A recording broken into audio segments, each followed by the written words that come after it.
श्री शिवाय नमस्तुभ्यम। स्वागत है आपका शिव पुराण शेरुद्र संहिता द्वितीय खंड 38वें अध्याय में दधीचि शिव विवाद। सूत जी कहते हैं, हे महर्षियों, ब्रह्मा जी के द्वारा कही हुई कथा को सुनकर नारद जी आश्चर्यचकित हो गए तथा उन्होंने ब्रह्मा जी से पूछा कि भगवान विष्णु शिव जी को छोड़कर अन्य देवताओं के साथ दक्ष के यज्ञ में क्यों चले गए? क्या वे अद्भुत पराक्रम वाले भगवान शिव को नहीं जानते थे? क्यों श्री हरि ने रुद्रगणों के साथ युद्ध किया? कृपया कर मेरे अंदर उठने वाले इन प्रश्नों के उत्तर देकर मेरी शंकाओं का समाधान कीजिए। ब्रह्मा जी ने नारद जी के प्रश्नों के उत्तर देते हुए कहा, हे मुनि श्रेष्ठ नारद, पूर्व काल में राजा शुभ की सहायता करने वाले श्री हरि को दधीचि मुनि ने शाप दे दिया था, इसलिए वे भूल गए और दक्ष के यज्ञ में चले गए। प्राचीन काल में दधीचि मुनि महातेजस्वी राजा शुभ के मित्र थे, परंतु बाद में उन दोनों के बीच बहुत विवाद खड़ा हो गया। विवाद का कारण मुनि दधीचि का 4 वर्णा ब्राह्मण, क्षत्रिय, वैश्य और शूद्र में ब्राह्मणों को श्रेष्ठ बताना था, परंतु राजा शुभ, जो कि धन वैभव के अभिमान में डूबे हुए थे, इस बात में पूर्णतः असहमत थे। शुभ सभी वर्णों में राजा को ही श्रेष्ठ मानते थे। राजा को सर्वश्रेष्ठ और सर्ववेदमय माना जाता था, यह श्रुति भी कहती है। इसलिए ब्राह्मण से ज़्यादा राजा श्रेष्ठ हैं।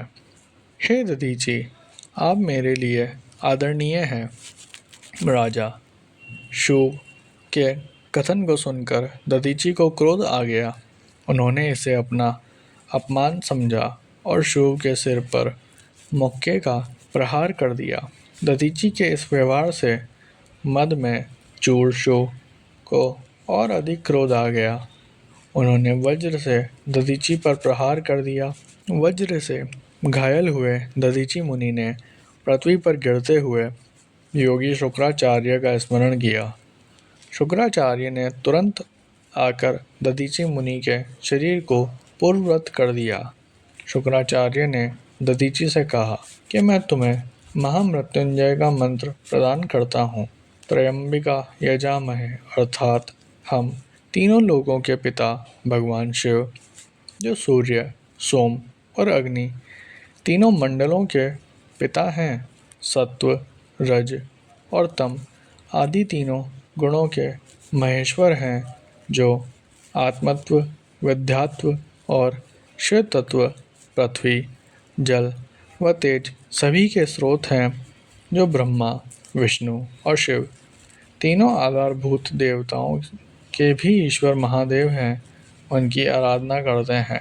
सुगंधिम पुष्टिवर्धनम, अर्थात जिस प्रकार फूलों में खुशबू होती है, उसी प्रकार भगवान शिव भूतों में, गुणों में, सभी कार्यों में, इंद्रियों में, अन्य देवताओं में और अपने प्रिय गणों में सारभूत आत्मा के रूप में समाये हैं। उनकी सुगंध से ही सबकी ख्याति एवं प्रसिद्धि है। पुष्टिवर्धनम, अर्थात वे भगवान शिव ही प्रकृति का पोषण करते हैं।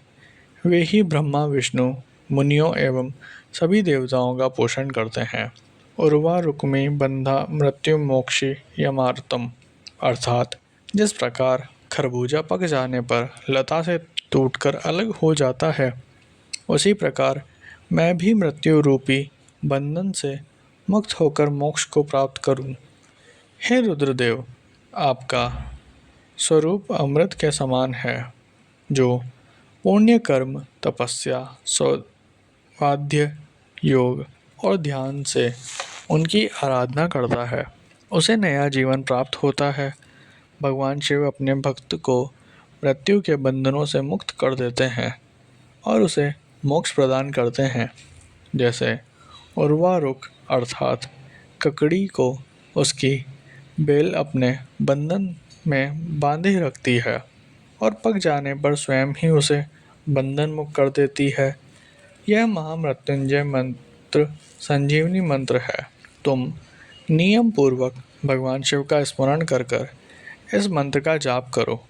इस मंत्र के अभिमंत्रित जल को पियो। इस मंत्र का जाप करने से मृत्यु का भय नहीं रहता। इसके विधिवत पूजन करने से भगवान शिव प्रसन्न होते हैं। वे सभी कार्यों की सिद्धि करते हैं तथा सभी बंधनों से मुक्ति कर मोक्ष प्रदान करते हैं। भगवान ब्रह्मा जी बोले, नारद, दधीचि मुनि को इस प्रकार उपदेश देकर शुक्राचार्य अपने निवास पर चले गए। उनकी बातों का दधीचि मुनि पर बड़ा प्रभाव पड़ा और वे भगवान शिव का स्मरण कर उन्हें प्रसन्न करने के लिए तपस्या करने वन में चले गए। वन में उन्होंने प्रेम पूर्वक भगवान शिव का चिंतन करते हुए उनकी तपस्या आरंभ कर दी। दीर्घकाल तक वे महामृत्युंजय मंत्र का जाप करते रहे। उनकी इस निस्वार्थ भक्ति से भक्त वत्सल भगवान शिव प्रसन्न होकर उनके सामने प्रकट हो गए। दधीचि ने दोनों हाथ जोड़कर शिव जी को प्रणाम किया। उन्होंने महादेव जी की बहुत स्तुति की। शिव ने कहा, मुनिश्रेष्ठ दधीचि, मैं तुम्हारी इस उत्तम आराधना से बहुत प्रसन्न हुआ हूँ। तुम वर मांगो, मैं तुम्हें मनोवांछित वस्तु प्रदान करूँगा।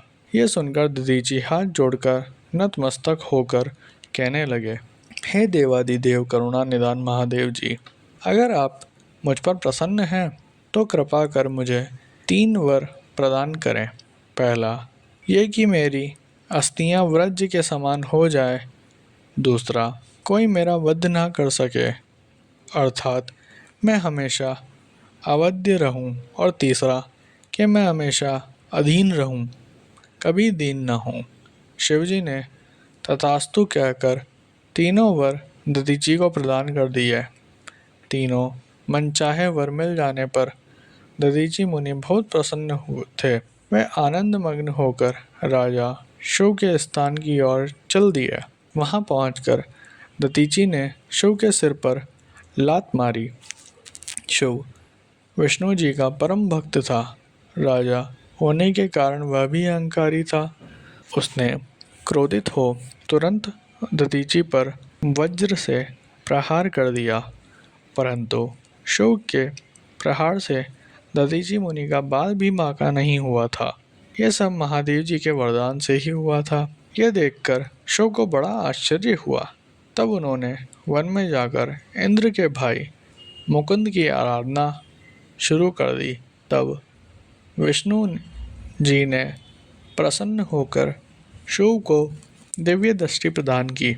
शिव ने विष्णु जी को प्रणाम कर उनकी भक्ति भाव से स्तुति की।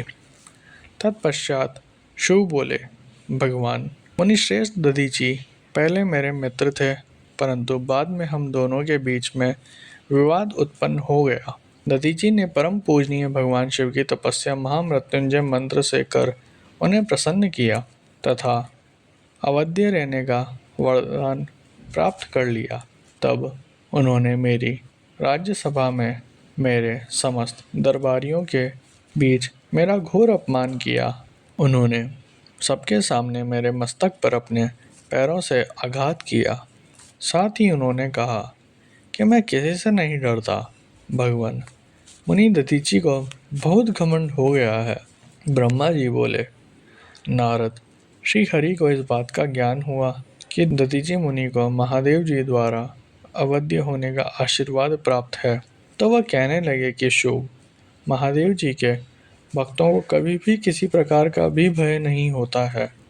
यदि मैं इस विषय में कुछ करूं तो दधीचि को बुरा लगेगा और वे शाप भी दे सकते हैं। उन्हीं दधीचि के शाप से दक्ष यज्ञ में मेरी शिवजी से पराजय होगी। इसलिए मैं इस संबंध में कुछ नहीं करना चाहता, परंतु ऐसा कुछ जरूर करूँगा जिससे आपको विजय प्राप्त हो। भगवान विष्णु के ये वचन सुनकर राजा चुप हो गए।